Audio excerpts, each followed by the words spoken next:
To the area round we go. Hello, everybody. Terry Bennett here on the PowerPlus Mouthguard Granny Bakery North Texas Regional Football Show. It's a long name. As Matt Diggs and I are going to be talking about everything that happened in the Bi District, also focusing, of course, on the area around this week. And we've got some great matchups here in the North Texas area. First, though, we want to thank our sponsors, including PowerPlus Mouthguard. You can find them online at PowerPlusMouthguard.com. If you have a kid that's playing any sport, I used to say contact sport, but to be honest with you, all sports are contact sports for the most part. But if you have a kid playing a sport, or if you're a weekend warrior and you're still playing sports, check out PowerPlus Mouthguard. They are the future of mouthguard, and actually, really, they're the now of mouthguards. They've been around long enough. They work great. They not only help protect you from concussions, they also help you perform better. And both of those are done simply by aligning your jaw. And when your jaw is aligned properly, the physiology of that jaw, it simply allows oxygen to get to your muscles, to your brain. It keeps you sharp, keeps you head on a swivel when you're playing a sport. Your muscles are getting their full oxygen so they can exert their full energy. And again, it also keeps you safe. If you don't believe me, just go on their website, PowerPlusMouthguard.com. Look at the data and research. And this isn't them doing the data and research. Third parties have done the data and research. And they all say the same thing, that PowerPlus Mouthguard keeps you safe, helps you perform better. So, again, you can check them out online, PowerPlusMouthguard.com. Put in the code POWERUP2023, and you get 10% off your total.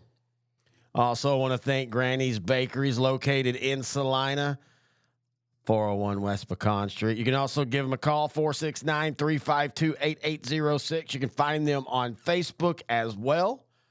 Just type in Granny's Bakery.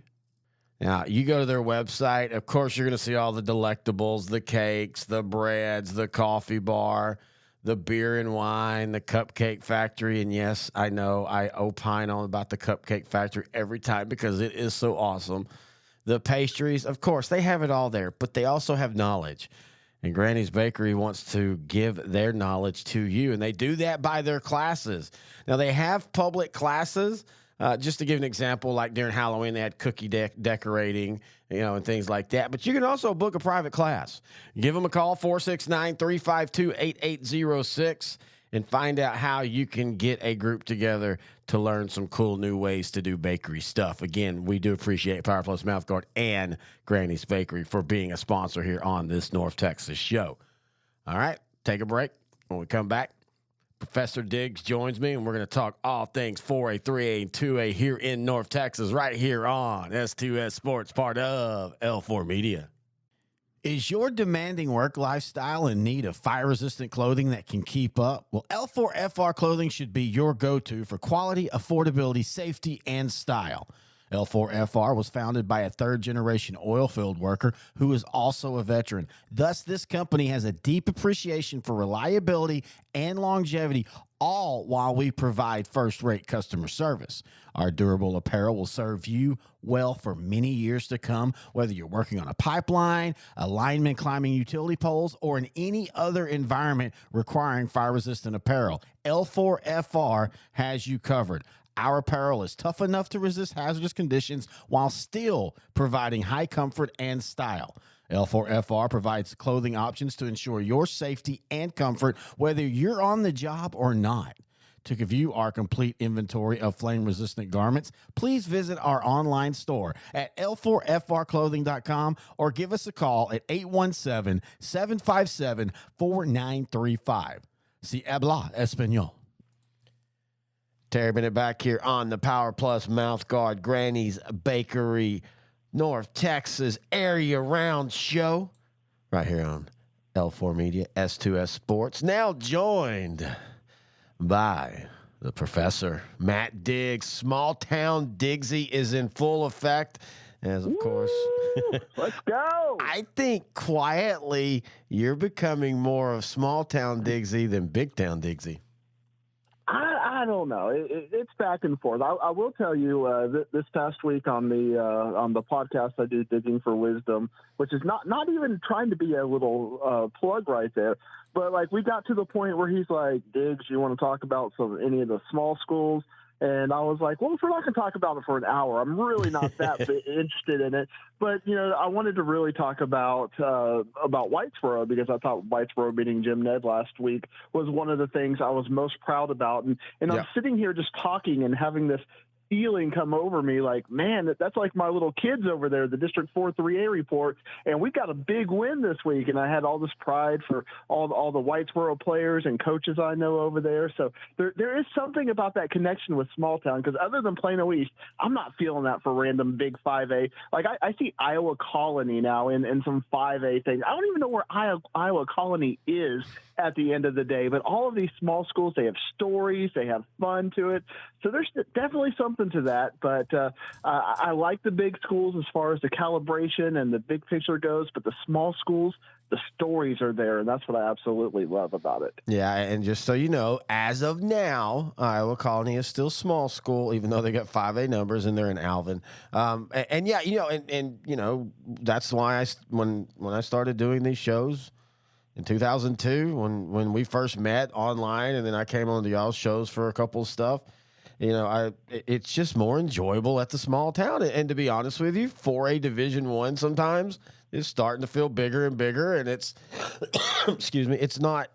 I'm not saying it's not fun to cover, or I don't want to cover it anymore, but it is. It is at the very top end. Now, again, when 7A comes, it'll change everything. 4A Division I will probably go a little bit smaller again. But, yeah, I totally agree with you. Grant and I, we go next week, Thanksgiving, we always do a big trip. And that's when we go see a couple big playoff teams. And when I go and get on the field, like last year, Duncanville, I think it was when they played the Woodlands, it was fun. It was a blast being on the sideline. But it just feels like you're at a college football game at this point. Right. And not that there's anything wrong with that, but it's not.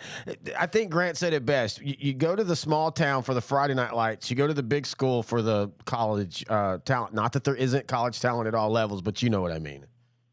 Absolutely. But at the same time, some of these smaller schools, they bring out more than the bigger schools. Yes. I mean, if we have a game next week, which I think you and I will project to happen, a Pleasant Grove Carthage game, that place is, they may have to come to the Metroplex to have a stadium big enough to hold the anticipated crowd to want to see a game like that. So, that's part of the thing I love about the small schools is that you get some big crowds because the whole town shuts down and they come on out. Yeah, I think I even said this last week, but I know I've told you before off and on the air. When I moved from East Texas to Dallas in 2007 and was covering high school football in Dallas, I was so shocked at being at a game between two top 10 teams and the crowd being okay. It wasn't bad, but it wasn't like if it was Marshall and Longview and you've got, people sitting on the hill trying to watch, sitting on top of cars because they can't get in, or Jefferson Dangerfield in the third round of the playoffs in Kilgore where the fences are literally getting leaned on or falling because people are leaning on the fence. There's so many people. So, yeah, even and that's in Houston and San Antonio. And it's not just it's the inner cities. No, I'm even talking about the suburbs. There are suburb teams, and I'm not talking South Lake Carroll because if you be honest with you, South Lake Carroll still somehow is able to retain that small town feel, at least the core group. But like Allen fan base is good when they're 3 rounds deep, but you go see them play on a random against a Richardson or something, it's maybe 1,000 people.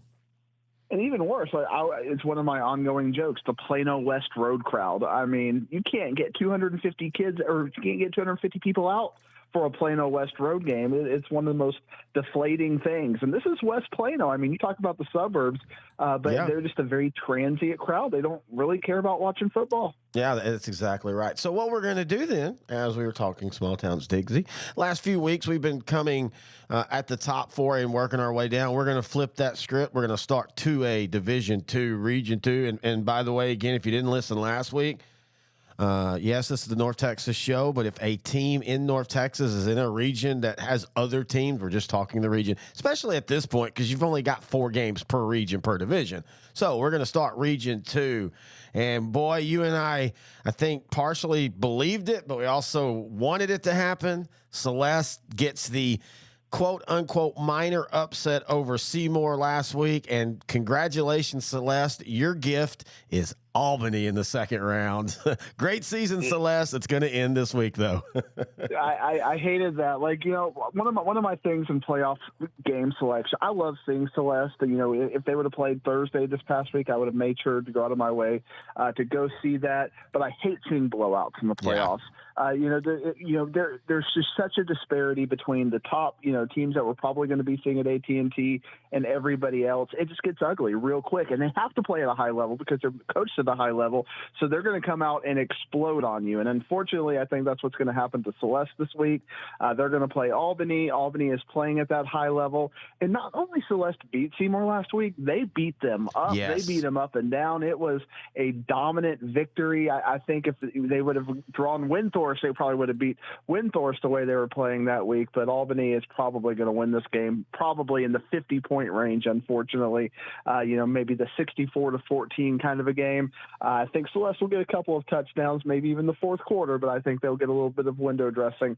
But, man, Albany is really good. They are a team that you have to watch. Denny Faith, man. He is, I talk about he's got those kids at that high level. That's why it's going to be 64-14. That's not a knock on Celeste. They're going to come out and lay down. It's just that they're that good. Yeah, and I think, Denny Faith in Albany was one of those programs that for 20 years just couldn't get through that, couldn't break through. And they finally did last year. And now it feels like Albany might be playing at state or around the state level for the next few years. Even after Adam Hill leaves and stuff and their quarterback, they have a lot of talent coming back under the, not only them, but the juniors and also the JV and all that. So it's going to be scary. Now, let's talk the other one, though. Wink, 10-1 versus Munster, 7-4. I think this is going to be a quote-unquote upset. I've got Munster pulling this win off.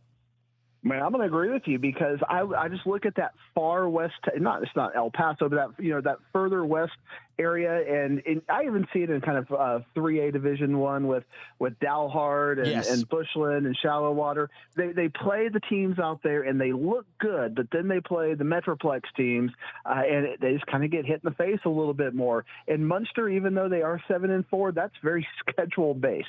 I mean, Munster, the fact that they played Paradise and Bells already lets you know kind of, we've talked about it a lot. In Pottsboro, the whole we look across the other side of the field and you're not the best team we've seen, but you're looking across the other side of the field and we're the best team you've seen. That very well could be the case here, at least top 2 or 3 with that. Munster is not going to look across the field at Wink and go, oh, this is the, even a top 5 team we've seen. I think that's going to really help them. I mean, this is a team, Munster, that's already beat Windthorst this year, and their last loss was to Collinsville. Give me Munster by 14 in this game. Yeah, and the thing, all of that you said is exactly dead on. And the thing that Munster does so well defensively is stop the run, and that's what Wink hangs their hat on. They do it well, but like you said, when you look at who they've played, I mean, they lost to Alpine. I mean, and I know Alpine's in the second round, but that's also kind of they're in the second round. But outside of that, their district, Wink was 10-1. The next best record was 6-4. After that, it was 5-6. I mean, they have not played a path, like you said, with Munster, playing the likes of Pottsboro, playing the likes of Bells, even Windthorst, and then losing to Collinsville, and even Celeste. I mean, again, that's another team that's in the second round of the playoffs. So I'm glad you see it that way, because I'm seeing a lot of pundits just see the record, and that's all they're thinking about. All right, Windthorst 9-2 versus Roscoe 9-2. This game is Abilene Moore Stadium, 7 p.m. on Thursday. I think this is a great second round game. This is a one possession game. I'll admit I'm hedging my bet and just going Windthorst because of the recent playoff success Windthorst have had over the last 5 years. Every speech we just kind of gave about Wink, I look at Roscoe and I look at who they've played this year and their 2 losses to New Home and Albany. They've even though that their district isn't the strongest district in the world, they've played a couple of good games. Obviously Albany is going to beat everybody like that. So I think that's going to really help Roscoe in this game. Windthorst, I've seen them play across a spectrum of abilities this season, where if they are at their best, they look really good, but they'll take a half off on you. Sometimes it takes them a little bit of time to get in the game. If it's that version of Windthorst, they're not going to win the game. But if they're going to come out and, this is a team that's steeped in playoff tradition. If they come out and kind of have that ancestral push, as I call it, where, we expect to be here, we're a team that, we'll go to state here on you. I think Windthorst can win this game. So it's going to come down to coaching for me. Can Windthorst's coaching staff get this team at that high level from snap one? Because I think at their best, they are better than Roscoe. But again, I've seen so many, just even the game against Seymour, it's like they just fall asleep for a half and then they can finally figure it out and get it going. They can't do that in this game. Yeah, no, I totally agree with you that. And you talk about Roscoe. Yeah, that game against Albany got away from them, but go look at how bad Albany's beating everybody. It's them playing it within 6 points of New Deal. New Deal's the real deal. No joke intended there. And we've been talking about them on the 2A show all year, and the Terry Ward out there and what he's done.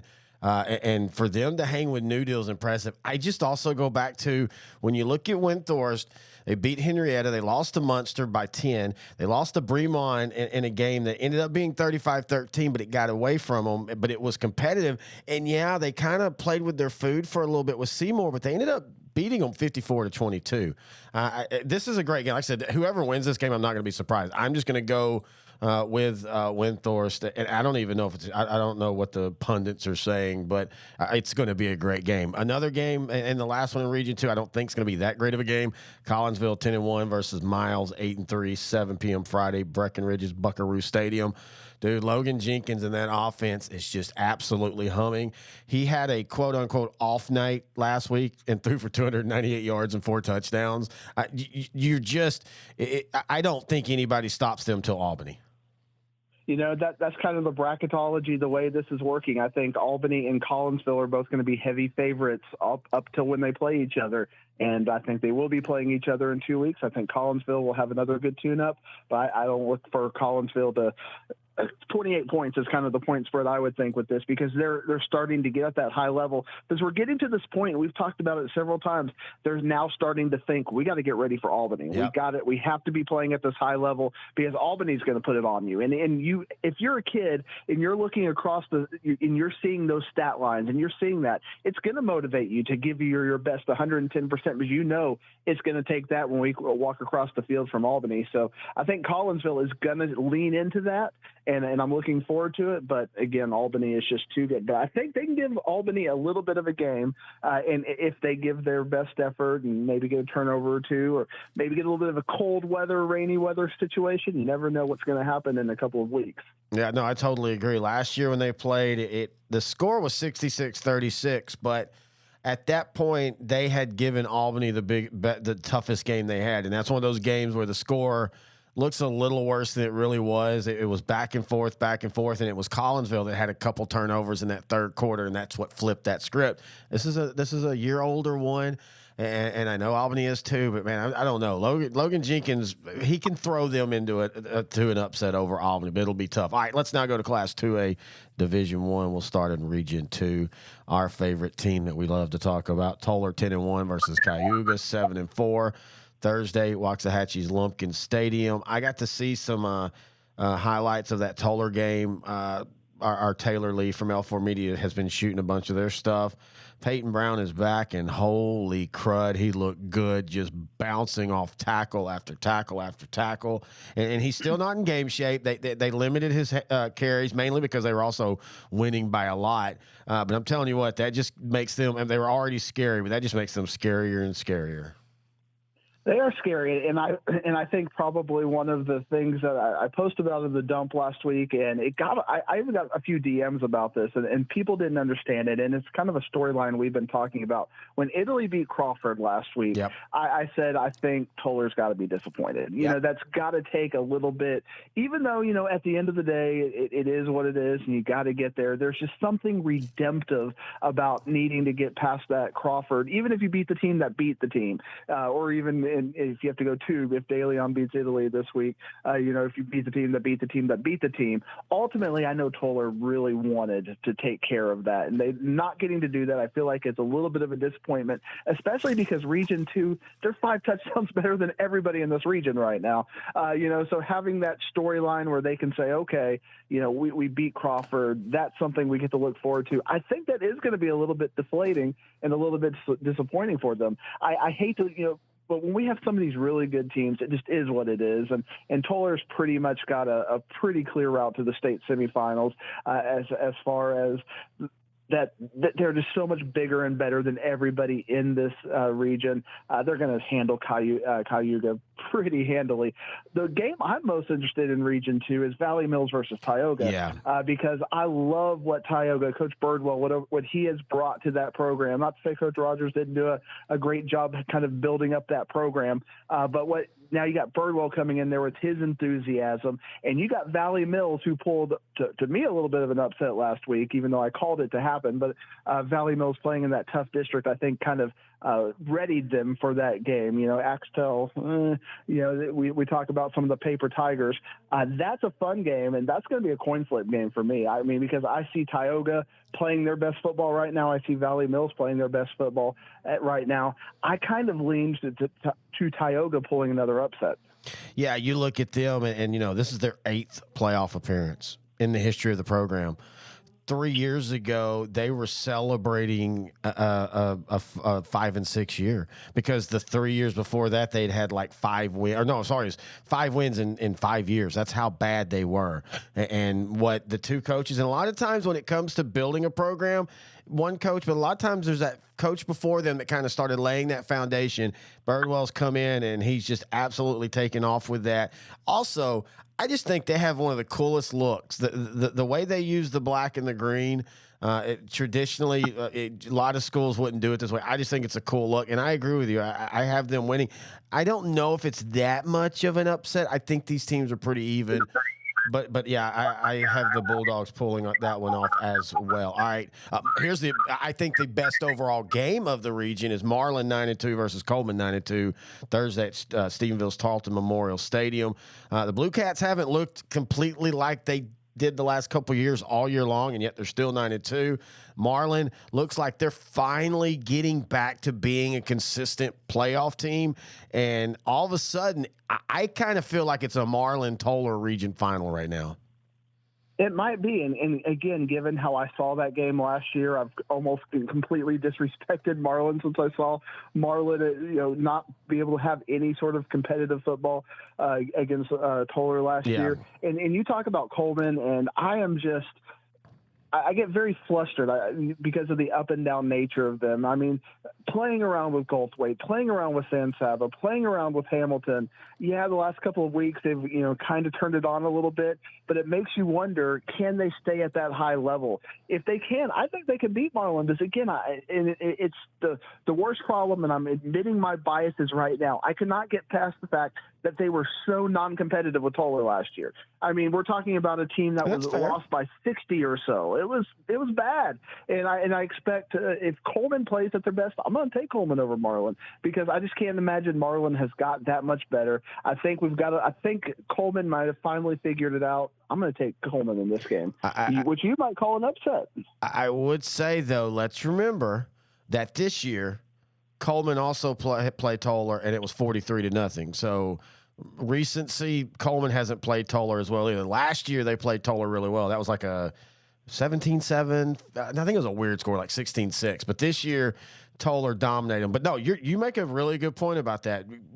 A lot of times, we don't get to see all the teams that we talk about. We rely on some highlights, and highlights are sometimes the worst way to see a team, because you're only seeing the positive. But a lot of it's stats and coaches, what they tell us. And so the last thing you see in your mind a lot of times sticks there, whether it's fair or not. They lost to Groesbeck 48-8 this year. They barely beat Crawford 33-30. Valley Mills 28-21. Marlin does not have an impressive resume that makes you think they've gotten better from last year. I'm not disagreeing. I actually, the reason I'm picking Marlin is I think it's more of Coleman has regressed to their level as much as Marlin has climbed up to their level, if that makes sense. Fair enough. All right, let's also De Leon 7-4 versus Italy 6-5. I've got Italy. I know Crawford was down this year. I get that, but for Italy to beat them, I still think that's more impressive than anything De Leon's done all year long. And why can't Celeste get in this? I mean, if they had this bracket, we'd probably be picking Celeste to get to the third round. Oh, so God, they get yeah. Albany over there across in Division II and the smaller school kind of a thing. The fact that this game is a second-round game, I mean, it kind of shows the relative weakness, which is my point that I think Toller is just going to run through this region with beating everybody by 5 touchdowns. I'll take Italy as well, but, man, it's not going to look pretty next week. I mean, that could be a 60-point spread next week with Italy and Toller. No, I do not disagree with you there. All right, let's go to 3A, Division II, Region 2. It literally played out like we thought it would. We'll start at the bottom just simply because this will take the quickest. Gunner 11-0 versus Wichita Falls, City View 7-4. 7 p.m. Thursday at Denton Collins Stadium. You know, we did a Millsap show here, and I was really rooting for them, but it just was a bad matchup. Wichita City View is more athletic than them. In saying that, Gunter is 17 times more athletic than Wichita City View. This game won't be close. Gunter will roll. Yeah, I completely agree. And again, we talked about Toller just being the top of the class there. It's just the Gunner show. But at least we have some interesting storylines as we go upstream on the bracket, because I think 2 of the 3 games are definitely conversation worthy. Oh no, I totally agree. And the next one is one of them, because you're going to look at the record. And as I said this on the show yesterday with Grant, a lot of people who are just cursory football fans are going to just kind of make their picks and go, oh, Scurry Rosser's undefeated, Comanche 7-4. Give me Scurry Rosser. No, give me Comanche, and I don't even know if it'll be close. I agree. Scurry Rosser has played such a weak schedule at times, and we talk about Paper Tigers and Axtell and some of the other teams that finally ran into some really good competition last week and struggled. Beating Henrietta in a tough game is just making this team better every single week. I don't think Scurry Rosser is going to be able to play with them. I don't know if it's going to get a big blowout kind of a thing, but I think at least by 2 scores. Yeah, and Comanche, you know, again, you got to realize, first off, who they lost to. Toller, Albany, Millsap, and Jacksboro in that 4-game stretch. And that Millsap game was a huge upset. But the other 3 teams are all playing, and as we've talked repeatedly about Toller and Albany, they're going to continue playing for a while. We'll get to Jacksboro here in a minute, but the big thing for me is Comanche's gotten healthy again. They're as healthy as they've been all year long, and I don't think they're going to give Gunner a true game, but I think they could at least play for a quarter against Gunner if they're as healthy as they have, you know, this week as they are, or next week as they have been this week. All right, let's go to Holiday 10-1 versus Leonard 6-5, 7 p.m. Friday, Kangaroo Stadium in Weatherford. Good season for Leonard. This was supposed to be a down year for them to get to the second round. I'm impressed. This won't be close. Holiday will defensively dominate them and probably score 40 on them. Leonard won their Super Bowl last week. Yes. Some might have called it an upset. I think that at this point they're happy to be here. Holiday is thinking how we're going to beat Gunter. It's going on. Goodbye, Leonard. Our 69 cousins. Sounds bad, but US 69, Leonard and Celeste right next to each other. I think are both going to be eliminated this week. All right, and then the very interesting game that in my mind I can see it going every which way possible. Jacksboro 11-0, Bells 9-1, Denton Collins Stadium Friday 7 p.m. I know Bells is not as good as they were the last couple years without the Baker brothers, but they still have a really big offensive line. They still run that slot to perfection, and I think they've played a tougher schedule, but you've got to give Jacksboro credit. They haven't played a very, very tough schedule. But they haven't played a weak schedule like a Scurry Rosser, and here they are unbeaten. I can see this game going all types of ways. Can you explain to me, because probably one of the most amazingly, the score I look at, even though it was a win, was this game against Mildred. Only beating Mildred 22-11. Do you have any insight from your people about why that game was that close? Because that is now messing with my mind, because otherwise I would have said that, because I think Jacksboro is a little bit overrated. I would have said Bells, this is where Bells is going to roll, until I see the fact that they only beat Mildred by 11. I will only go with well, first off, you got to remember, let me see, what day was that game played? Was that a Thursday game? Yeah, you got to remember that's a weather game. Now, you could say, well, that should help Bells because they're a slot T, but when you're a slot T and it's really, really bad rain, you tend to put the ball on the ground. And also, and you know this too, first round, you're going to get the blowouts, but you're also going to get those games where the underdog just swings for the fence, man. They make adjustments that they haven't done all year long. They might come out and do a few things offensively that they've never even tried before, and they hang around and they start to believe. And then again, also with Bells in that slot T, if you're able to get them off the field, they can sometimes they have to kind of slog through it. And I'm going to for now, chalk that up to just being one of those first round kind of weird games. But yeah, I do think that that's something to hold on to. And I agree. I don't think Jacksboro is highly rated, but I do think there is something to them going unbeaten. You know, this is a program that over the years have kind of been just 8-4, 7-4, 7-5. You know, they'll win a couple playoffs every once in a while and stuff. But for them to go 11-0, and they beat Cisco, who's still in the playoffs. They beat Peaster, who was a goal line drive away from being in the second round. They beat Comanche. They beat Henrietta. I mean, they've not beat amazing teams, but they've beat solid teams. And they beat a good Callisburg team last week as well. In fact, I kind of was looking for that, even though I picked Jacksboro. I kind of kept thinking, hey, I think Callisburg might pull that upset off. Jacksboro won, but in saying that, I just still think Bells' offense is just going to kind of grind Jacksboro down. I mean, I'm looking at the stats from that game against Mildred right now, and basically they ran Mildred had ball control with the passing game. Austin Wing, their quarterback, 24-43 for 303 yards, and just a lot of dink and dunks, and 8 to 10 yards kind of there. And if Jacksboro can replicate that, I think they will win the game. But if Bells can overcome whatever mistakes, because they basically got ball. They had the spread offense give them the wing T treatment by keeping the ball out of their hands, because they couldn't handle any of those bubble screens or the little short passes.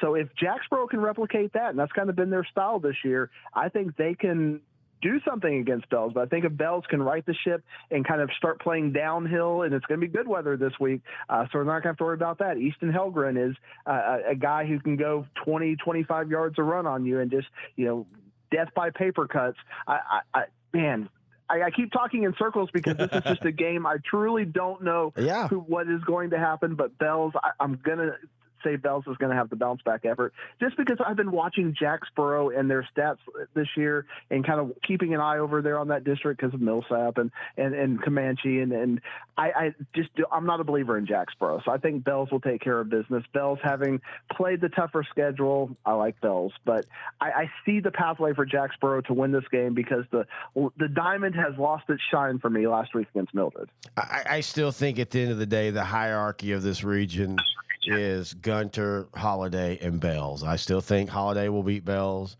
and then Gunter will beat Holiday. But I do agree with you. This is one of those games I will not be. The only surprise I will be is if Jacksboro blows out Bells. I think Bells could possibly blow out Jacksboro, blow out by 3 touchdowns. That's kind of the line in the second round where I start saying that's a blowout. But any other result, I wouldn't be surprised. And again, I mean, there's always a couple of those every round where there's going to be somebody that's going to win that you just go, wow, I really didn't see that one coming. All right, let's go to our favorite. That's Region 1, Class 3A, Division 1. A little bit of a down week. You got, I think the most interesting game is Clyde 10-1 versus Shallow-Water 6-5. Yeah, and I took Shallow Water in this game just because Clyde is not the record deceives you with Clyde. That district was down, and the playoffs showed it. The fact that you said a goal line stand away from being swept out of the playoffs.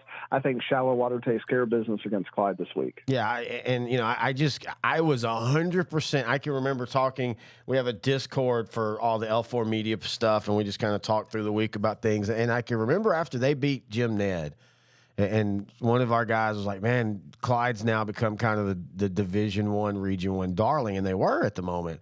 And I said, yeah, but, they've got to go unscathed through this rest of their season before I trust them. Not 2 weeks later, they get upset by Iowa Park. And look, Iowa Park, hey, great for them. They got snuck into the playoffs legitimately with that upset, but Iowa Park's not a good team right now.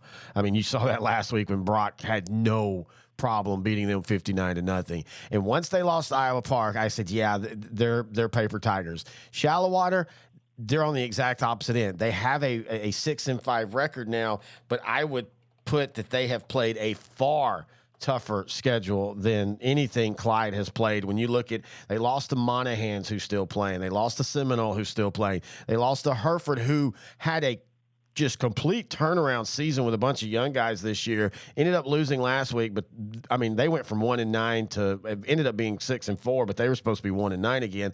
They lost to Dalhart, who's still playing, and they lost to Bushland, and we know how great Bushland is. Any one of those teams, maybe Dalhart would be close to Clyde, but Bushland would beat Clyde by 4 touchdowns. Hereford would beat Clyde by 4 touchdowns. All the others would beat them pretty bad. That just this is that classic don't trust the record game. Absolutely. But the rest of the games in this region, I think, could be non-competitive. And one thing I lamented about, maybe you have some insight on this, because I don't know. There are never been more weird times across a region than what you have in this region right now. It's not even Black Friday week. We have 5 o'clock starts, 6 o'clock Oh, yeah, starts. you're right. It's so funny. I hadn't even noticed that till last night when Grant, we were joking about Clyde and Shallow Water, and we're like, why is it 4? And I was like, well, I don't know, maybe they just want to get home early. But now I know with Brock, that was part of it. Talking with Billy, last year they played Muleshoe in the second round, and they played it in Sweetwater. And Mathis is a really good dude, and him and the Muleshoe coach have a good relationship. So he was like, look, I'm not going to make you go back to Shallow Water. I understand, or to Sweetwater, to understand. We beat you there, and you know how coaches are with that kind of stuff. And he said, so when they started talking San Angelo, he was like, okay, the only thing is I want this to be as early as can, because, both sides have almost 200-mile trips back. And so maybe it's just simply that. This is, and we all know that with Region 1, but especially in D1, if certain games happen the way they did, you've got some of the biggest distances you're going to see in the second round. And then the fact that you have the Saturday game on the other side of the bracket, yeah. You have a 2-day difference between Clyde and Shallow Water and Brock and Muleshoe. I've never seen that sort of disparity in times, because somebody's going to have a short practice week. And one thing you do not want, whoever wins the game between Clyde and Shallow Water, you do not want a short practice week against Brock. No, but what happens is Thanksgiving. And so you're not going to get, unless you can talk people into doing Thanksgiving games, which I wish more would do, you're going to have to play Friday and Saturday anyway. So, especially because none of the 5As and 6As are going to play on Thursday. So now, that this is the one you're going to start seeing the lineup for state where you start trying to be 7 days out starting after next week. You're going to see that with week 4. Week 4, week 5, you're going to try to have all, like if you play state on a Thursday, you're going to have your game on a Thursday, week 4 and 5. But because of Thanksgiving, you can't do that next week. And so I think that's you just had to bite the bullet. And let's be honest, the NFL, I know they're more physical, more mature, but because they're more mature and because they hit harder and everything else, it's harder for them to play on a Sunday and come back on a Thursday. High school level, yeah, it's a little tough, but I also think your kids can bounce back way quicker. And I do think coaches overrate that 7 days to the next game. If it's 4 days, yeah, I get it. But if it's 6 days, I mean, you're not really missing that out. But it is a good point, though, that we're going to get the first games on Thursday and be done by 8 p.m., and then the last game won't be done until about 7 p.m. on Saturday as well. I am glad you agree, though. Some people I know have tried to make Whitesboro like the chic. Oh, they could. No, they can't. You're going to beat Bushland if you can run like Paradise or if you can run like Brock. You're not going to beat Bushland if you run an offense like Whitesboro. I agree with that. But Bushland, and digging into the stats, I think Bushland last year was better than Bushland this year. Just even though just looking at the stats and the fact that their quarterback is not running the ball right now for whatever reason by design, I think he was much more effective in that role last year. Now they've got some good running backs and they've got some good talent, but it's like, I think of the Brock quarterback, the fact that, he can throw for 300 yards and he can run for 300 yards in any given day, how that just gives you like almost a 12 on 11 advantage. I think Bushland's end of the road next week is against Paradise. And one thing I was fascinated by, and it kind of got to your point about, you were talking about Comanche and their injuries. And I wanted to make the point then, but I was like, we'll talk about it with Paradise.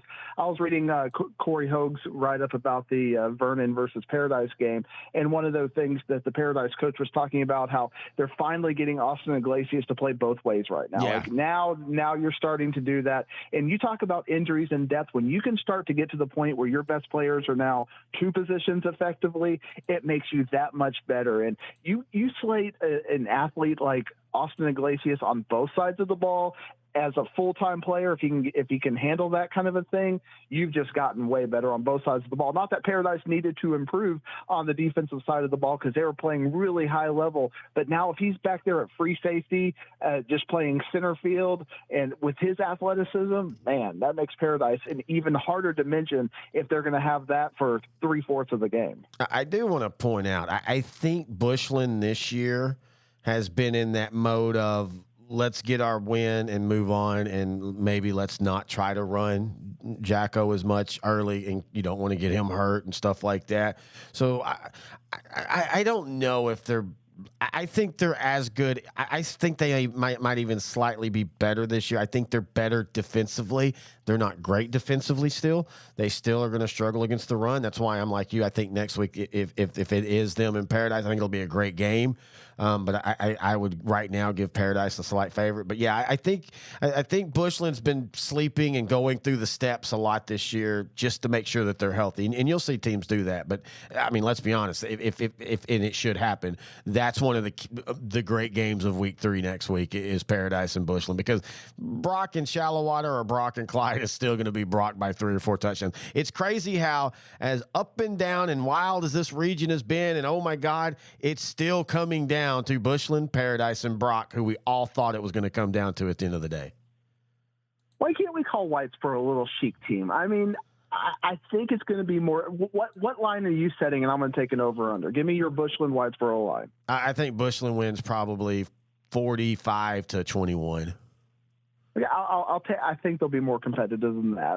Again, I'm not saying this is an upset pick. Yeah, I think Whitesboro is not going to just go in there and get rolled over. I mean, Whitesboro has those intangibles. I mean, they've been the regional finalists 2 straight years. There's a little bit of a chip on their shoulder, I think, when they hear talk like this, like we're just kind of writing them off to lose this game, just like we kind of wrote them off to lose Jim Ned, even though we thought it would be competitive. And they ended up winning that game with a very timely 2-point conversion, which messed up the metrics, and that was the key for them winning that game. So I think Whitesboro is going to find something to make this a bit of a closer game, because that coaching staff is an incredible coaching staff who is used to being here going this deep. And I just don't think that Bushland is going to come over here and roll them out. Now, is it going to be like last year? If they come out like if they start the way they started against Brock, that's going to be the big difference. But if the longer Whitesboro hangs around in this game, I mean, Bushland's got to put their foot on their throat. But will they have the PTSD of last year getting up big on point. Brock? And well, can you hold on to it? Yeah, no, that's a good point. And I will say this: the most average score I probably give out through the year is 42-21. That doesn't mean that it's necessarily an arse whooping. 42-21 can be a really close game until late, and that's kind of how I see this game going. I think you're going to see these two teams be able to score on each other early, but at the end of the day, we talk about what Whitesboro has done, and I think it's been a nice season for them. But let's look at who has on the field, not who has the most playoff experience as a jersey, but who has played the longest. And Bushland is stacked full of guys who have played longer the last 2 years because all of Whitesboro's playoff experience graduated last year, or graduated at the end of the year. And that's a valid point. And, but Whitesboro as a program, as a coaching staff, they've had 28 games the last 2 years. And I get that they've graduated a lot, and Bushland is bringing just about everybody back. But still, a lot of these kids were practicing in those eight games, even though they weren't necessarily playing, because once you get to this round, you get to bring everybody up. And that is one of the reasons why you see all of these teams that have that playoff experience, they kind of cycle over a little bit more because there's that community expectation of what it feels like to be practicing on Thanksgiving, and even if they're not playing on Thanksgiving. Yeah, that's a really good point right there. All right. Let's move on now to Class 4A Division II. This region, it's fun to talk when we're looking at Region 2, by the way, when we're looking at Pleasant Grove and Carthage and Gilmer and Van, and then maybe Gilmer and Pleasant Grove or Carthage, or Van and Pleasant Grove or Carthage. The problem is technically those aren't the teams in North Texas, and unfortunately, the only reason we're going to talk Region 2 after this week is just because we enjoy talking Region 2, 4A Division 2, because I don't see any of the North Texas teams even being within shouting distance of any of these games. It's funny because, and we talked about this last week, and it's exactly played out the way I thought it would, that the computer polls are going to be heavy on Aubrey and Sunnyvale just because of the fact that they kind of ran through their districts and the recency bias of who you've played recently. But for me, Van and Gilmer are way bigger favorites than what the computer polls are stating. Aubrey's a 6-point favorite and Gilmer is a 5-point favorite in these games. And I'm thinking to myself, these are these going to be really competitive games at this point?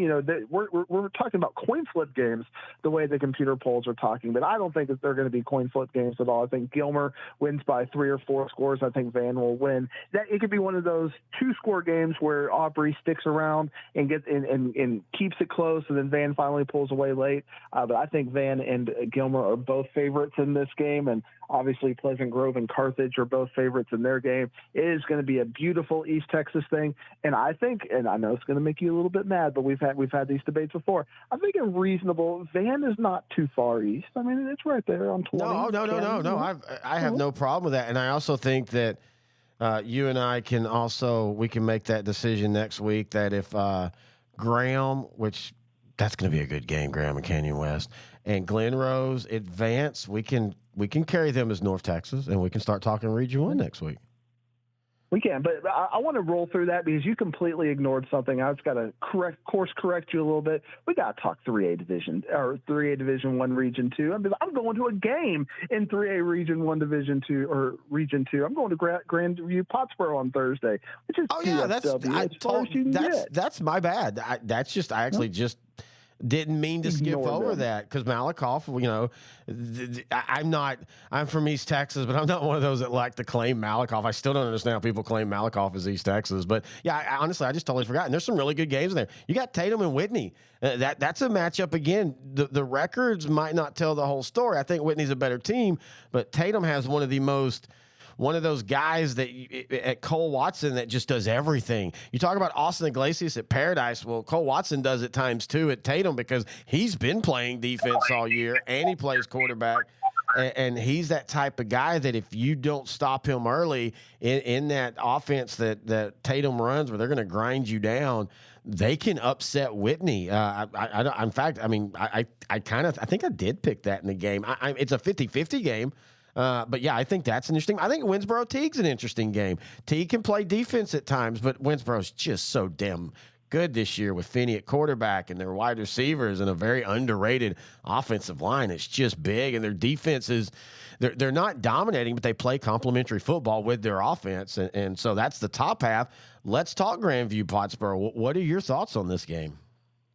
And I was and you called me out on it, and you ended up being right. And I hate admitting that. I'm starting to get a little hive breakout right there, because I picked Pottsboro over Winsboro from day one. And even when it was straight up time for Pottsboro and Winsboro, I didn't learn my lesson. And then they have the disappointment, not only, going to 2 in that district, but then going to 3 in that district after losing to Mount Vernon. And I get some of the early preseason games against Whitesboro and whatnot. A lot of the luster against the teams they had played had also lost their luster. I think Grandview is going to be a big favorite in this game. Pottsboro just doesn't seem like they're playing at a high level. I have to think they've had a few injuries to kind of erode that offensive and defensive line depth, which is causing some of these score disparities. I think Grandview has that right now.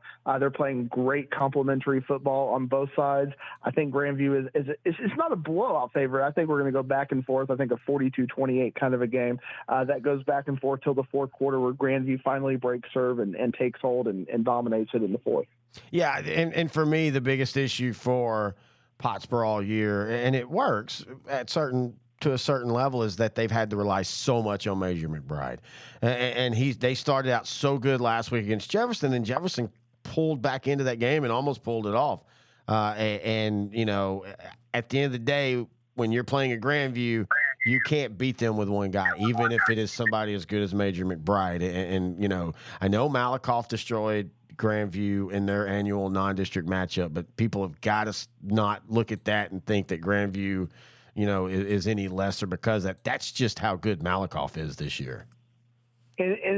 And we made that mistake, or at least I made that mistake last year. You talk about playing and then playing the rematch in district, and even if it's a blowout, Alvarado and Kennedale. Yeah. That's a game where consistently Alvarado is dominating the first game, but the second game either flips or is much closer. And for a half, it was looking like Kennedale might flip it last week, but Alvarado pulled it on in the second half. And all that to say that Grandview Malakoff is going to be a brand new game when they play. So you definitely cannot look at the score margin, because both teams have gotten better, but Grandview had a higher ceiling to get better, whereas Malakoff was just playing at a high level from day one. Yeah, I agree. And in the other game, Malakoff versus Mount Vernon. Hey, congratulations to Mount Vernon. I said this on the 3A show.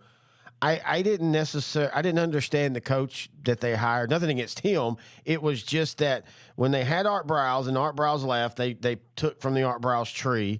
And then when he left, I figured, okay, there's got to be somebody on staff that you're going to just keep doing that, because that's been working for you. That's literally put y'all on the on the map in football again. And they went with Clayton George, and he's not one of those. And I think they've had a pretty good year at 8-3. A lot of new guys. They're going to be a team next year that I'm looking to kind of maybe be back up in this region as a threat. But the problem is just Malakoff this year is just, we keep talking Brock, and we keep talking Paradise and Columbus and Franklin and Lorena. Malakoff right now is one of the teams that I would not want to play right now, period. End of the discussion. I don't know if anybody can beat them at this moment. One of the ongoing jokes is that realignment is what creates a lot of job turnovers, because you see what you're about to have to deal with for the next 2 years. And you're like, nope. Mount Vernon is one of those teams. If, depending on how far east they have to go, or if they're more Metroplex based, that can determine it. And they actually kind of want to go more Metroplex based. Yes. They don't want to keep going out further east, because it was a very odd alignment this time. And I think realignment's going to shake this area up quite a bit. So it'll be fascinating to see where Mount Vernon falls in all of that, since they're such a kind of a tweener team right there. No, I totally agree with that. And Malakoff's also the same thing.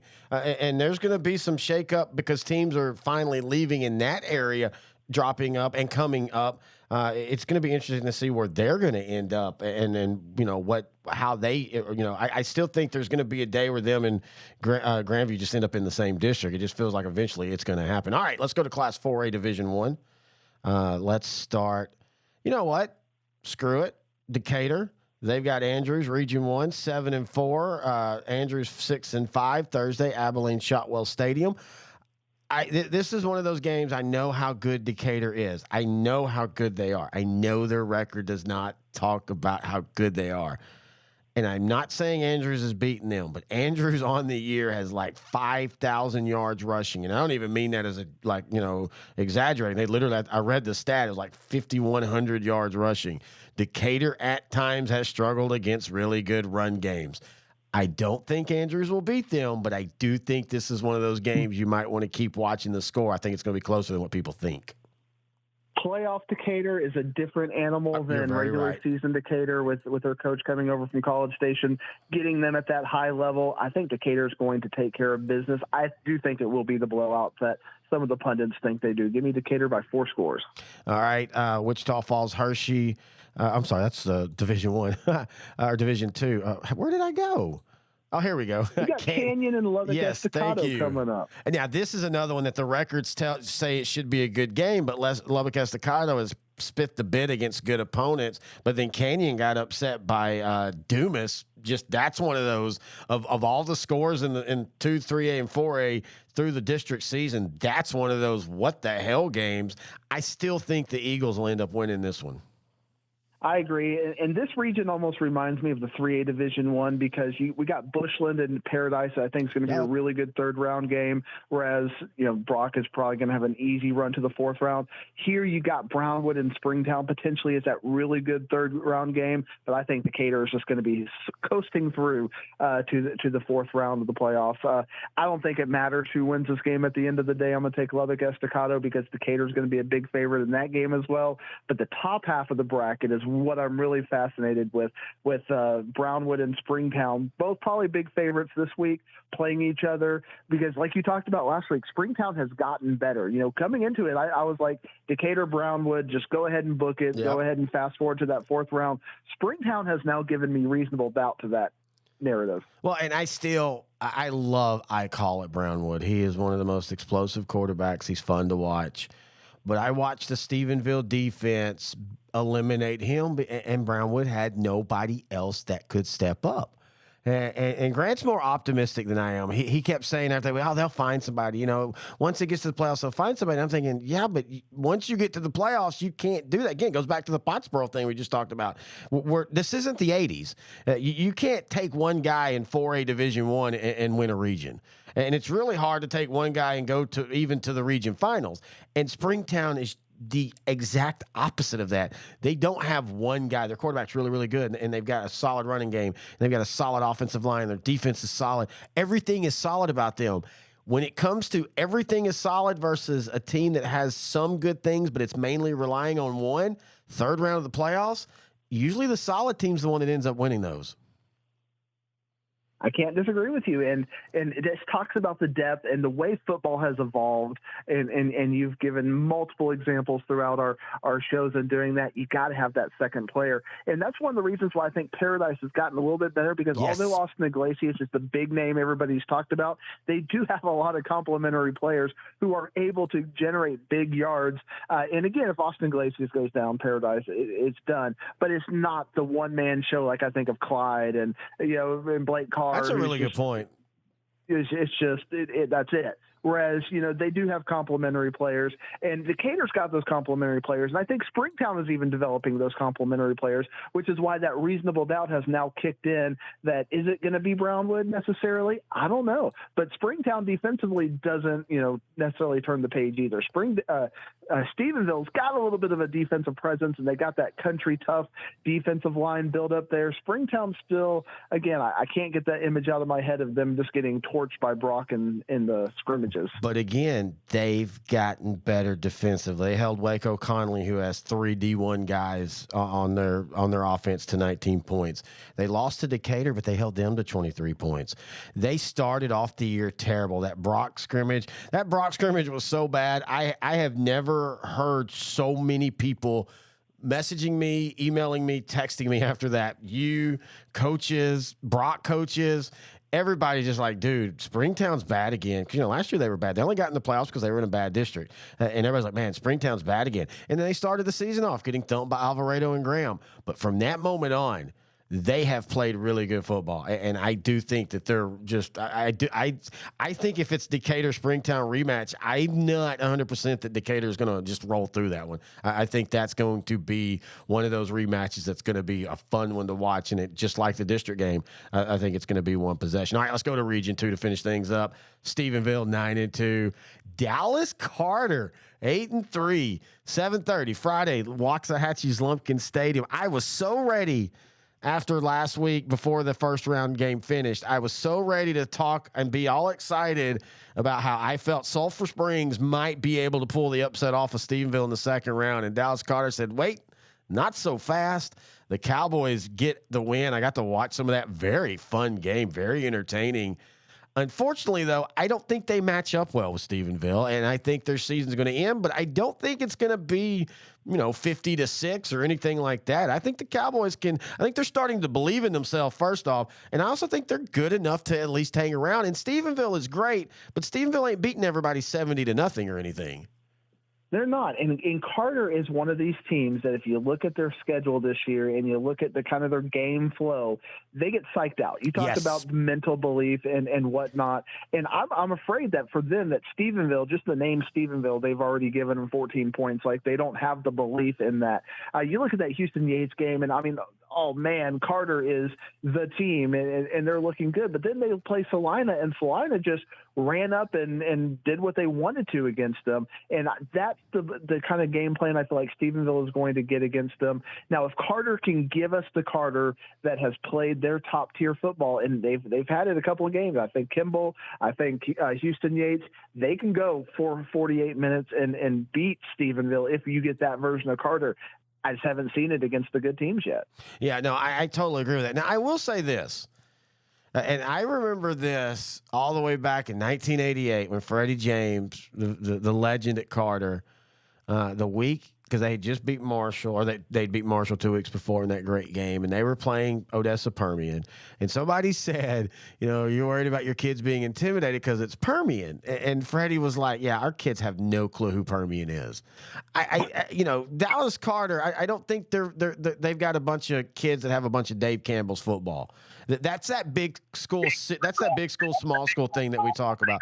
Small school teams get to Dave Campbell's. They can tell you who's the top 10 teams in their state and in their region, in their class.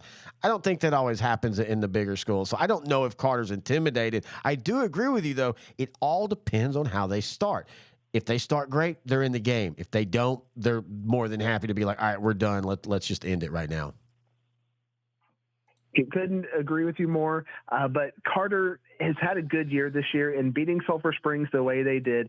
But again, I'm just going back and forth about, I feel like Anna is kind of the center of all of this because, we looked at Anna and how they played Sulphur Springs and how they played Paris, and we started to be like, okay, maybe we started to put our hopes on Paris and Sulphur Springs for having figured things out. I'm starting to wonder if Anna has not figured it out. And, I feel like they're a little bit broken in that game against Wilmer Hutchins, 3-0 until late fourth quarter. Man, like something has happened with Anna, like they're broken, that's the only way I can put it because the last 3 weeks, because you have the one-offs. We talked about Mildred and Bells, and I'm like, something happened there. I don't like that, but it's just a one-off kind of a thing. Now we got a sample size of 3 straight with Anna, where you just look at what you expected and it's just not at all what you expected. And so now I'm starting to think, well, Sulphur Springs, maybe that shine dropped a little bit. We saw Paris just get rolled by Salina. And it kind of, that was a game you're kind of hyping as the potential upset. Yeah, pick. I did. I was very impressed Carter with Salina. Yeah. I picked Paris last week, and Salina literally almost beat them by the exact same score as they beat them at the beginning of the year. I will say this, though, again, last week, Thursday, I didn't see any highlights, but Grant did, and he said it was a absolute weather game. Neither team could do anything. I am impressed that if they would have won 42-40, I'd be more worried. Them getting a shutout, and their offense has struggled over the last few weeks, but their defense has not. Their defense has played great ever since that Salina game when they gave up 42.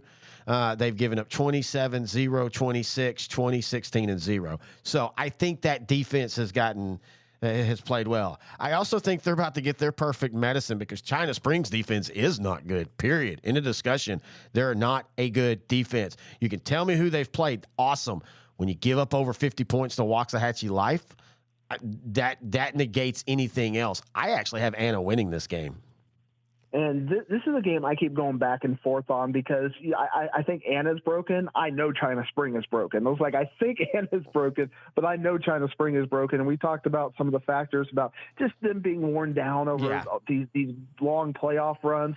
But at the end of the day, they still got the heart of the champion. If Anna was not mostly broken, I think I would pick Anna to pull the upset in my head. When you beat a champion, multiple time champion, that is an upset regardless of what you kind of think going into the season. I think I don't think China Spring's getting out of this region. I do think they get out of this game. And I do think no matter what, this is a great game. And you bring up a great point. Yeah, they're wore down, but Cash McCullum, I mean, this dude is looking to play in his third straight state championship game. And because people forget, he lost his Wimberley in his sophomore year, won last year with his junior year, and he's back this year. And that kid and Kyle Barton on offense and that offensive line, but man, that defense, it's just I was impressed for a moment when they held Stephenville to 21, but then I remember, this isn't Stephenville offense that we've gotten used to. This isn't Stephenville's offense that won state a couple years ago. They're very physical on defense, and that's where they win. Tate Marzuka is a great running back. The offensive line is a little bit uneven. The quarterback play is a little bit uneven. They don't really have a lot of wide receivers like they did a couple years ago with Eakin and that group. And so I don't think holding them to 21 was that big of a deal. Something just tells me that Anna's offense, and maybe they're hurt, and we've tried to figure it out. We haven't got any answers. Maybe there's some key injuries, but if Anna's fully healthy on offense, I think it's a shootout. I just feel like all champions get beat eventually. And usually a team like China Spring or Carthage, they don't get beat in the state championship game. They get beat in their region when you're least expecting it. And that's partly what I'm going on with this one. They're all fair points, and I think Carthage, last year it should have been Glen Rose that got them, and they couldn't finish it there at the end of the day. But and Anna has been, Anna got propped up by Dave Campbell, so they, like kind of like Melissa did, as we are the next big thing. And then Salina even though Salina was not better in that game, they won that game. Yes. Even though it was I like the way you described that. I like the way you described that right there. That's how that works sometimes in close games. The better team does not always win. Absolutely not. But at the same time, you get the disparity in these two teams. Like I said, Anna just partially broken. China Spring defense, no defense, but the heart of a champion. It is going to be a styles make fights, and you're going to have a fun game here. I think the higher this point spread goes, the more likely Anna is going to win. And I know that sounds almost incongruous to kind of the insight into that, but I think if this game stays in the 30s, I like China Spring to win it. If we're getting up in the 50s and 60s, like the Waxahachie Life scores and whatnot, I think that's where if Anna's able to produce that level of output, they're going to win the game. That's a really good point, because if the higher the score that goes, Anna's defense just needs to make a stop at that point. Just one stop, and totally great. Here's the great thing about this region. We just talked 15 minutes on Stephenville, Carter, Anna, China Spring. And you might have the juiciest two games right in the middle. Alvarado 7-4. You never know which team you're going to get with them versus Salina, who that Panther Creek game still a head scratcher, but they bounce back against Paris. This game is Friday at Fort Worth Ranger Stadium, and this is another style on style, which is so funny because for 30 years, Alvarado was like Salina and grinded it out. Now they're going to throw it all over the place. Their defense at times is terrible. I think this is going to be closer than what people think, but I think Salina eventually grinds them down.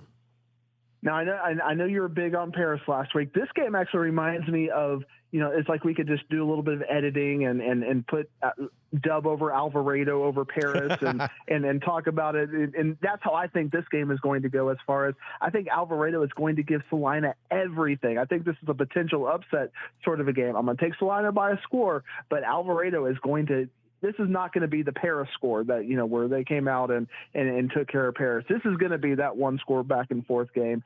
And the game, I know absolutely, like I feel like as much insight as I have into high school football, as many games as I've watched, I feel like I know nothing about high school football when I look at this Panther Creek La Vega game, because you could sell me on La Vega winning by 3 scores. You could sell me on Panther Creek winning by 3 scores. You could sell me on a last minute field goal. I don't know what to make of this game. Here's the thing, that if I'm in this region, and this is going to sound so funny, and we've talked about it all year, La Vega's all of a sudden playing defense again. And that's scary because their offense is still scoring. This was the most opposite year I've ever seen in the years that I've covered La Vega. Because when you think of La Vega, you think of athleticism, speed, size, great defense, an offense that can grind you down, hit you with some big running plays, but maybe throw 10 times. Now they're the exact opposite. Their defense struggled all year. They gave up 48. They gave up 29. They gave up 52. But then all of a sudden, they beat Alvarado 49-28. And then they lost to Stephenville, but it was only 23-14. If this defense continues to mature and get better, I kind of feel like this might be one of those years where this star-studded region, and it's a La Vega that comes out walking at the end of the day, and they're the one playing in the state semifinal. I have them beating Panther Creek. I still don't trust Panther Creek. I know that's not fair.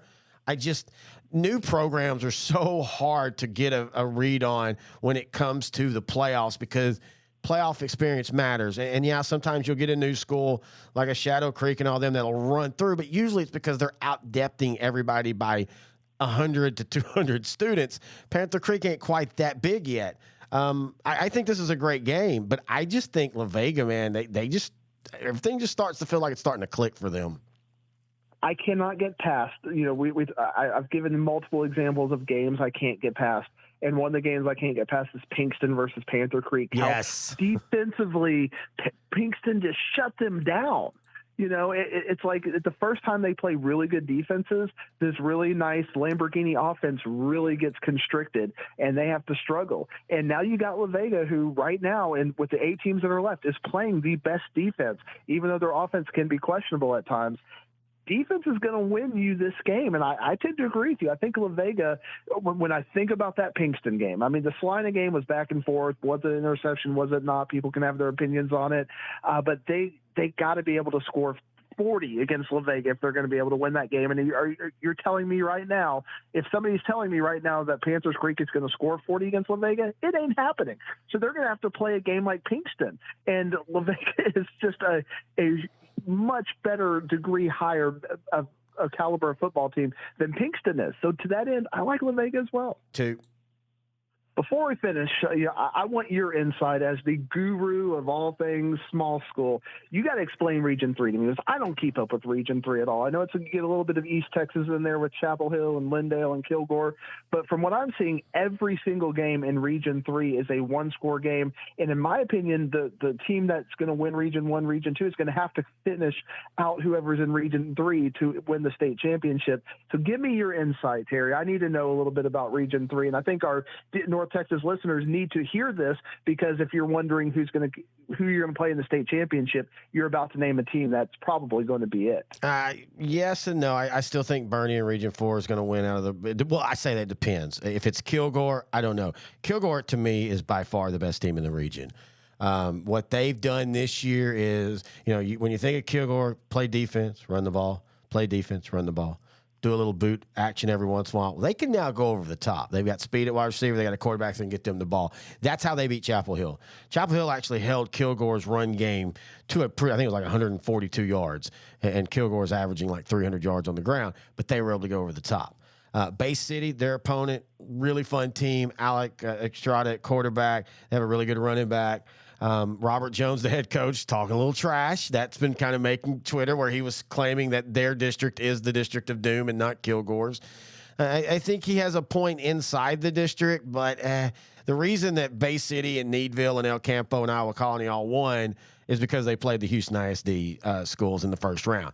They all won last year too. You've got to remember that. So I think Bay City can give Kilgore a game, and Kilgore tends to have a couple tough games in this region in the second and third rounds. A couple years ago, it was Huffman Hargrave that took them to the mat before they finally beat them like 32-24, something like that. We were at that game. Last year, I can't remember who it was, gave them a pretty tough game, but they ended up winning. El Campo won't beat Chapel Hill unless Chapel Hill decides to play turnover football, and Chapel Hill can do that. That's why when Chapel Hill loses, they turn the ball over. But Travis Reeve, new head coach there, former Cuero coach, it's taken him a while to get El Campo throwing the ball, and so they're a couple years away. Lumberton Needville is going to be the most exciting game. Lumberton can throw, Needville can run, but Needville can't play defense. And so at the end of the day, it's going to be one of those, I think, 44 to 40 games or 44 to 35. Lumberton's Lucas Powell's a really good running back. I mean, really good quarterback, and they have some really good wide receivers. The game that interests me the most in this round, Iowa Colony 11-0 versus Lindale 7-4. Iowa Colony has become they're the team that everybody, including us, sometimes on sideline to sideline, but especially like Dave Campbell, they are just oh my God, they're a 5A team playing in 4A because of how realignment, and they are. They're and they might even be 5A Division 1. I think they're going to be firmly in the middle of 5A Division 2, but they don't stand out. They out-depth you. They've got a solid quarterback. They've got a good, solid everything. Like we talked about Springtown, everything is solid about them, but nothing stands out. Lindale has absolutely played a hellacious schedule. Came out of it in competitive in most of those games. Clint Thurman, their quarterback, they now at times will just basically run quarterback dives, and like against Chapel Hill, he gained 300 yards. They have an offensive line that's young, except for Casey Poe, who will play NFL one day. This kid is an absolute beast of an offensive lineman. Their defense is, but again, look at who they've played. So right now, I have it picked Kilgore and Iowa Colony in the region championship, but I think legitimately Kilgore, Chapel Hill, Iowa Colony, Lindale all have valid chances, and I think Lumberton has a quarterback slinging it type of chance to pull an upset off too. But yeah, you're right. This region, there's not a bad game this region. Well, I say that Chapel Hill or El Campo can get out of hand, but El Campo's a solid team. But yeah, but I do think at the end of the day, you still got Bernie in Region 4. And I'm not sold on. I'm just going to say this, but not knowing, not doing the research you do, but just kind of looking at the big picture and seeing the collapse against China Spring last year. I don't know if Bernie is ready for prime time, but we'll find out. As we get closer, I start to check out Region 3 and Region 4. That's why I wanted to. It's part of my research. I'm going to pick your brain publicly on Region 3 because I know you follow that and. All make excellent points, and I was educated. So thank you very much. So let me ask you this, though. You bring up a good point about that Chapel Hill game. I mean, that China Spring game. And I'm not talking about the mental side because we don't know how some programs, they bounce back. Other programs, like I go back to baseball. I said this the very night Game 7 finished in 2011. The way the Rangers collapsed, that team was broken forevermore. They should have not necessarily stripped it completely down, but when you collapse like that, it is so hard to, with that same core, come back. And they basically, Brandon Bays, they lost, and Houston Hendricks, they lost, and Sam Walters, 3 really good players, but they returned a good core of that team. But I want to, do you focus on that fourth quarter when China Spring made the comeback, or do you focus on the 3 quarters before when Bernie absolutely dominated on the physical side, on the offensive line and the defensive line for 3 quarters against the defending, technically not defending because they had moved into division, but you know what I mean, defending right. State champ. For the end of the game, of course, China Spring coming back is the most important because they won state, but just as far as how good Bernie was, I still go back to those 3 quarters. And if they can mentally, if they've shaken that off, and it looks like they have, I think they're going to be great. Now, their issue has been injuries. They're starting a freshman quarterback, but the son of a gun has turned out to be really, really good. So they haven't really missed him. I mean, they haven't really, I'm not going to say they haven't missed Jackson Bays. Jackson Bays is a special kid, but I'm just saying they haven't missed a beat. I'm like you. If it's a mental thing, there's some concern. If they have shaken that off, I don't know if anybody comes within a touchdown or 2 touchdowns of Bernie. And if China Spring doesn't make it, is it like Toller where like they're, oh, damn it, we really wanted to play them? Or are they more like, hey, you know what? That's okay. We don't need to play them. We don't want to relive last year. So a lot of it, I think, depends on what China Spring does. Absolutely. But I think Bernie is going to get pushed this week by Lavergne. I'm just a little bit of a gut feeling what people are telling me around, the state and what I'm hearing when I'm checking out the broader state context. And people in Bernie are not feeling like this is an inevitable team. I feel like people in Tyler are feeling more like that about Chapel Hill, even though they are not a shell of their team from their expectations, more than what I'm hearing about Bernie. Now, that's just around the scuttlebutt, and again, I'm not watching the footage of Region 3 and Region 4 quite yet. We haven't dove into it to that level. But, man, I think Bernie is a little bit psychologically broken, as you said, and I don't even know. I would be surprised if they make it back to AT&T. That's all I'm going to say about that. If they had come out this year and if there had been some games where, and some people say, well, they lost the Flower Bluff game. Yeah, let's remember, Flower Bluff is 5A Division I, and that was a 200-degree day. And I talked to multiple coaches that won and lost on that first week that told me, I can't find the stat, but I do remember reading, I don't know if it was on Dave Campbell's Twitter or somebody else, that this year, in the first 2 weeks of the season, the upper class team beat the lower class team more than it had in like 25 years. And I attribute that to the heat. And I talked to coaches that were like, yeah, we probably could have won a game, but I didn't want my my defensive line getting, 80 snaps in the first game of the year anyway, but also with it being 153 degrees. Other than that game, though, they haven't really been tested. They've dominated. Now, the Taylor game last week was slow, but again, weather game. It was on Thursday. The weather was getting really bad there. I don't disagree with you, though, that they'll be tested. Lavernia is a really good team. They did have the weird 2 losses to Sinton and Port Lavaca Calhoun in back-to-back weeks, right before district play, or right before and the first week of district. Part of that was they had some injuries at the time, if I remember correctly. I think they're really good, quick wide receiver. Colton Schmidt was out, and I think Luke Campbell, one of their good linemen, were out, or he was at least banged up. They've looked really good, and they've played a solid Region 4 schedule. I just, at the end of the day, until Bernie gets beat, I just still think Bernie. But I do agree with you, as long as that mental thing isn't there. And when they play the Region 3 winner, whoever comes out of that, it's going to be a battle, because it was a battle last year. Let's not forget, man, Chapel Hill at times was, I say at times, the score ended up being a lot worse than it really was.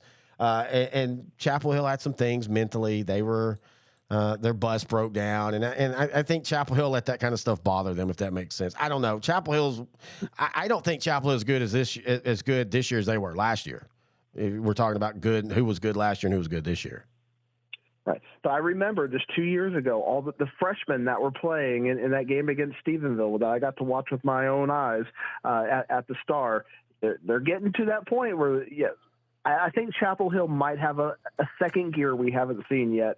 Whereas you have an Iowa Colony, obviously no playoff experience, new school. And Kilgore is Kilgore. So to me, I think all roads are going to go through Kilgore. And even though Kilgore, we're talking about East Texas, that's why I wanted to bring it up on our North Texas show. Kilgore against any of these teams we've been talking about in 4A Region 1 or Region 2, to me, is a fantastic game, and it's going to have the star power that I'm looking for. Yeah, and I agree. And if it's Kilgore and Bernie in that region semifinal before then, Kilgore absolutely can beat Bernie. That's not as high as I am on Bernie, I'm just as high as on Kilgore. Kilgore has impressed me. Let's not forget, as we finish this, they took Carthage to the mat in week 1. 30-27, they lost. And that wasn't Carthage jumped out 30-7. And no, that was a back and forth game. Kilgore led in the fourth quarter. Carthage had to go on I think it was a 10-play drive in the fourth quarter to seal that game. So people forget about that. A long time ago, and I know teams have changed. Kilgore's only gotten better since then. Here at L4 Media, we talk high school football, 4A, 3A, and 2A in Texas. We talk East Texas sports. We talk NFL, guy talk, movie and booze. We also talk wrestling and so much more. And you can see it all on our YouTube channel at L4 Media Company. Like and subscribe. So, yeah, we ended up going a little bit further than just North Texas in the last part of the show, but that's why I like doing a show with Matt Diggs. You never know where that show is going to take you. Programming note, the show will be recorded the same time. It'll go up on Thanksgiving morning next week. So make sure, of course, I'll social blast it on our media pages at L4 Media, Grant at Grant and Terry. Those are our two Twitter pages. On Facebook, just type in Sideline to Sideline or L4 Media. Those are our two Facebook pages. In case you didn't know that, and I'll put it up on the websites that we normally do. We'll do all that, but just to let you know, it will come out, and it will come out around the same time on Thursday morning. So after this week, we will almost be at the halfway point of the playoffs. We're about, as I record this right now, we're a month away from state championship.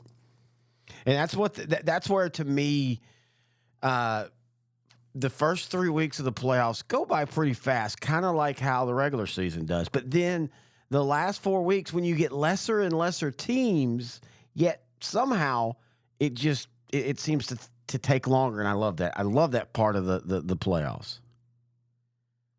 I do apologize for my voice. I'm still getting over sickness. Actually, I'm trying to fight off a sneeze right now. But hopefully by next week, I'll be back at it 100%. If you're going to games this weekend, hey, travel safe. Hope your team wins. Even if they don't, let's meet back next week and talk about it right here on the PowerPlus Mouthguard, Granny's Bakery's North Texas Regional Football Show on S2S, part of L4 Media.